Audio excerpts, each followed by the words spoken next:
Assalamualaikum warahmatullahi wabarakatuh. Hello, apa kabar semua para peserta didik ya, khususnya SMA yang sekarang berada di kelas 12, sebentar lagi akan lulus sekolah. Nah, dalam video ini saya akan menyampaikan materi layanan mengenai pilihan setelah lulus SMA. Yang saya kutip atau yang saya pilih yaitu ada 4 alternatif pilihan setelah kita lulus SMA. Yang pertama yaitu melanjutkan studi ke jenjang perguruan tinggi. Dan yang kedua, memasuki kursus-kursus atau pelatihan. Yang ketiga, memasuki dunia kerja. Yang keempat, memasuki kehidupan baru dengan cara menikah. Nah, dari keempat alternatif tersebut, Anda diminta mengambil keputusan untuk memilihnya dan menjalankan sesuai dengan instruksi dari masing-masing yang kita pilih. Yang pertama, melanjutkan studi ke jenjang perguruan tinggi. Merencanakan kelanjutan studi tersebut diperlukan berbagai pertimbangan. Salah satu pertimbangannya adalah pengetahuan tentang informasi berbagai jenis studi di perguruan tinggi. Antara lain, yang pertama ada universitas, institut, sekolah tinggi, dan akademik, serta politeknik yang masing-masing memiliki karakteristik yang tentunya sangat berbeda. Nah, yang kedua, memasuki kursus-kursus atau pelatihan.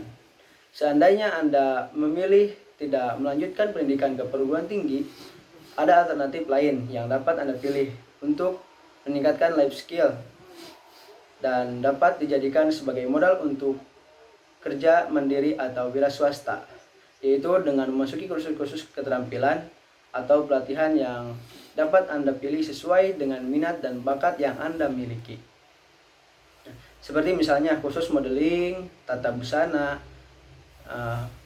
presenter, memasak, kursus elektronik, otomotif, komputer, mengelas, dan lain-lain.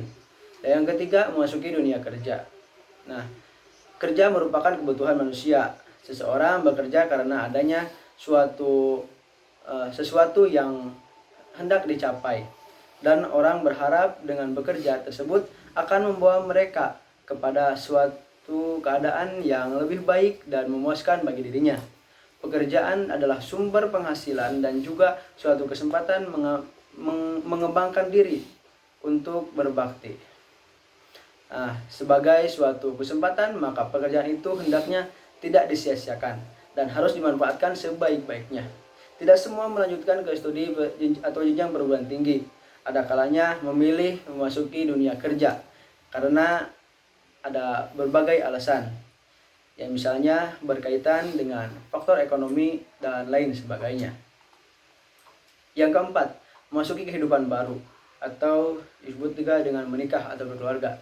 Selepas dari SMA atau sederajat, menikah itu bukanlah pilihan yang sangat bijaksana. Untuk memasuki kehidupan baru atau disebut menikah, diperlukan kematangan emosi, di samping kesiapan fisik dan ekonomi. Menikah terlalu dini menyangkut banyak pihak, terutama terhadap pria dan wanita yang melangsungkan pernikahan dini tersebut. Masa depannya ditentukan oleh langkah dalam hidup, hingga kadang tidak dapat mengerti mengapa hal ini sebaiknya dihindari.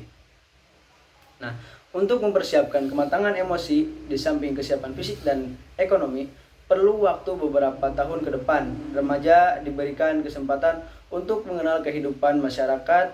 Orang dewasa dengan lebih luas akan lebih matang dan lebih dewasalah para remaja, baik pria maupun wanita, dalam memilih dan menggunakan nilai sebagai dasar dalam memilih teman hidup yang dapat bekerja sama sebagai tim dalam memasuki kehidupan baru sebuah keluarga. Nah, dalam materi ini juga saya akan menyampaikan materi mengenai belajar merencanakan masa depan. Masa depan seperti apa yang kita inginkan? 5 tahun lagi kita ingin menjadi apa? Hal ini dapat terjawab menjawab tentang karir apa yang akan kita geluti atau kita pilih nantinya. Pertanyaan sederhana, tetapi seringkali kita sulit menjawabnya. Mungkin kita belum memikirkan, karena bagi kita hidup ini ya dijalani aja apa adanya. Namun begitukah hidup yang kita inginkan? Mempersiapkan masa depan karir bisa kita mulai dari sekarang. Pahami bahwa masa depan itu sendiri merupakan kehidupan. Apa yang kita lakukan adalah demi cita-cita. Jadi masa depan itu muara dari semua yang kita lakukan dan yang menggerakkan kita untuk terus maju. Apa saja yang dapat dilakukan untuk merencanakan masa depan? Nah, 1. Bangun motivasi. Motivasi bersumber dari dua aspek, yaitu yang pertama internal dan yang kedua eksternal. Yang internal berasal dari diri kita dan yang eksternal itu dari kakak, guru, orang tua, pacar, teman, atau tokoh-tokoh yang kita idolakan. Namun motivasi dari dalam diri jauh lebih baik dan punya daya juang yang luar biasa. Kita bisa mulai dengan mengumpulkan banyak informasi mengenai objek-objek cita-cita masa depan yang kita inginkan. Mulai belajar menyukai dan menekuninya dari sekarang sehingga kita mampu berkata, "Hey, ini tentang hidupku, jadi aku harus memperjuangkannya." Nah, lanjut. Yang kedua yaitu kenali potensi diri. Dengan mengenali potensi diri, kita bisa mulai memilih dan merencanakan cita-cita yang kita inginkan.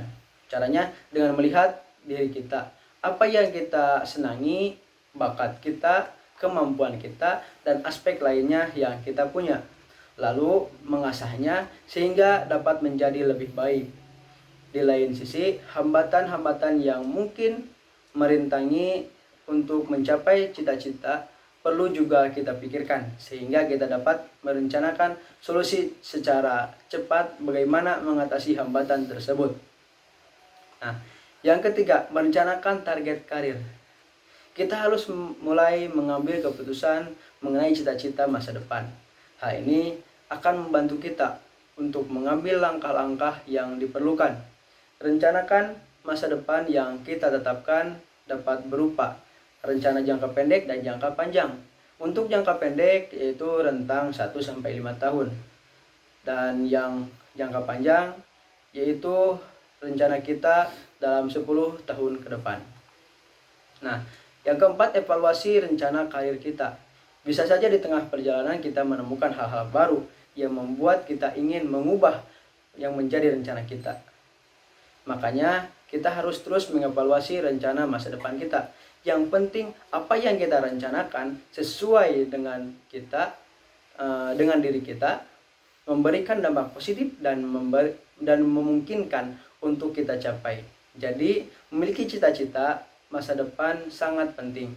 Apalagi yang penting di dunia ini dapat membantu kita untuk terus maju. Selain memiliki cita-cita untuk masa depan. Nah, dalam video kali ini juga saya akan membahas mengenai aspek-aspek yang perlu diperhatikan dalam pemilihan atau berkarir di perguruan tinggi. Nah, ada 3 aspek yang harus kita perhatikan dalam pemilihan jurusan atau pemilihan karir di perguruan tinggi. Yang pertama itu ya kita harus sesuaikan dengan minat. Nah, faktor utama yang harus Anda pertimbangkan adalah minat Anda. Hampir boleh dipastikan tidak ada mahasiswa yang berhasil dalam studinya jika itu bertentangan dengan minatnya. Orang lain termasuk orang tua boleh memberikan saran atau masukan apapun, tetapi di perguruan tinggi atau dalam berkarir Andalah yang menjalankannya. Nah, yang kedua, biaya. Kemampuan keuangan sangat menentukan pilihan Anda. Ini adalah faktor terpenting berikutnya yang harus Anda perhatikan atau perhitungkan karena kuliah di perguruan tinggi melibatkan banyak komponen biaya. Dan hal tersebut sangatlah penting diperhatikan untuk menunjang kelancaran dalam memilih melanjutkan studi ke perguruan tinggi. Nah, yang ketiga itu ada aspek atau prospek dari sebuah prodi atau sebuah perguruan tinggi. Nah, tentu tidak semuanya menjanjikan prospek pekerjaan yang cerah di masa depan atau di masa yang mendatang. 4-6 tahun sesudah Anda menginjak bangku kuliah. Anda dituntut untuk dapat memprediksi prospek bidang studi yang Anda pilih dalam memasuki lapangan pekerjaan sudah Anda lulus nanti.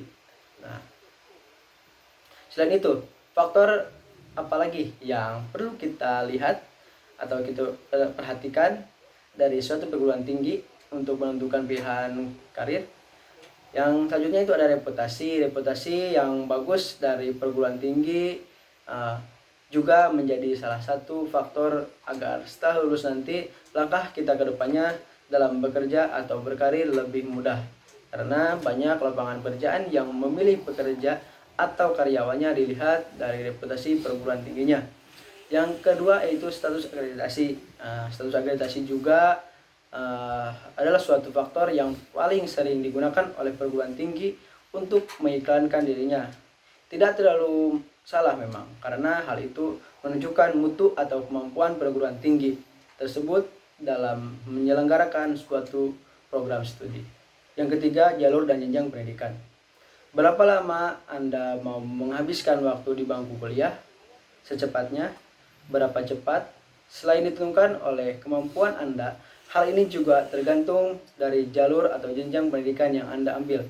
Pendidikan tinggi di Indonesia mengenal dua jalur pendidikan, yaitu jalur akademik atau jenjang sarjana dan jalur profesional atau jenjang diploma. Jalur akademik menekankan pada penguasaan ilmu pengetahuan, sedangkan jalur profesional menekankan pada penerapan keahlian tertentu. Untuk lebih lengkapnya, silakan lihat struktur pendidikan tinggi. Nah, dalam kaitannya dengan waktu, jenjang sarjana membutuhkan waktu lebih lama, yaitu minimal 8 semester atau kurang lebih 4 tahun dibandingkan dengan jenjang diploma. 2 semester untuk D1 yaitu berarti 1 tahun, dan 3 semester maksudnya 6 semester untuk D3 yaitu 6 tahun 3 tahun. Hal ini tentu sangat berpengaruh pada biaya yang harus Anda sediakan. Banyak orang yang karena keterbatasannya lebih memilih jenjang diploma dengan harapan cepat lulus dan cepat mendapat pekerjaan. Nah, yang keempat ada gelar dan sebutan. Sudah Anda lulus, Anda akan mendapatkan ijazah, dan salah satu dari ini gelar akademis atau sebutan profesional. Anda yang menentukan gelar atau sebutan yang ingin Anda tambahkan di belakang nama Anda. Yang kelima, fasilitas pendidikan. Gedung megah dan ber-AC saja tidak cukup untuk menjamin keberlangsungan proses belajar mengajar yang baik. Bukan hanya itu, yang dimaksud dengan fasilitas pendidikan, fasilitas seperti laboratorium, komputer, akuntansi, bahasa, dan lain-lain, bengkel, studio, dan perpustakaan sangat diperlukan untuk menunjang keberhasilan mahasiswa. Nah, yang keenam, kualitas dan kuantitas dosen. Perkembangan suatu perguruan tinggi paling gampang dilihat dari jumlah mahasiswa yang selalu bertambah. Ini sangat penting bagi perguruan tinggi, karena mahasiswa adalah sumber utama atau seringkali satu-satunya pendapatan perguruan tinggi, yaitu yang di swasta maksudnya. Dari merekalah perguruan tinggi mencukupi kebutuhannya untuk membiayai operasional pendidikan, membangun gedung, menambah fasilitas pendidikan, termasuk membayar gaji dosen dan karyawannya. Oleh karena itulah, ada kecenderungan perguruan tinggi untuk menggali sebanyak mungkin potensi ini, baik secara kualitas, yaitu memperbesar uang gedung dan uang kuliah, maupun dari aspek kuantitas, yaitu menerima sebanyak mungkin mahasiswa. Pada sisi lain, bertambahnya mahasiswa menuntut ditambahnya jumlah dosen. Bukan hal yang mudah mendapatkan dosen yang dengan jumlah yang memadai, apalagi yang memenuhi kualitas yang dibutuhkan. Padahal Undang-Undang Pendidikan Tinggi mensyaratkan tercapainya nisbah atau rasio antara dosen tetap dan mahasiswa sebesar 1:30 untuk bidang studi IPS dan 1:25 untuk bidang studi IPA. Mungkin faktor dosen ini merupakan salah satu faktor paling sulit bagi suatu perguruan tinggi dan karenanya sering diabaikan atau direkayasa. Pengabaian secara kuantitatif dilakukan dengan membebani dosen yang terbatas jumlahnya dengan beban mengajar yang besar, sehingga waktu dan tenaga dosen tersebut betul-betul tersita. Untuk itu, seringkali hal ini dilakukan dengan mengabaikan aspek kualitas pengajarnya. Hampir tidak tersisa lagi waktu untuk melakukan penelitian atau pengabdian masyarakat yang merupakan pilar-pilar Tridharma perguruan tinggi. Nah, mungkin itu saja materi layanan yang dapat saya sampaikan. Semoga ada manfaatnya, dan bila terdapat banyak kesalahan, mohon dimaafkan. Billahi taufiq wal hidayah. Wassalamualaikum warahmatullahi wabarakatuh.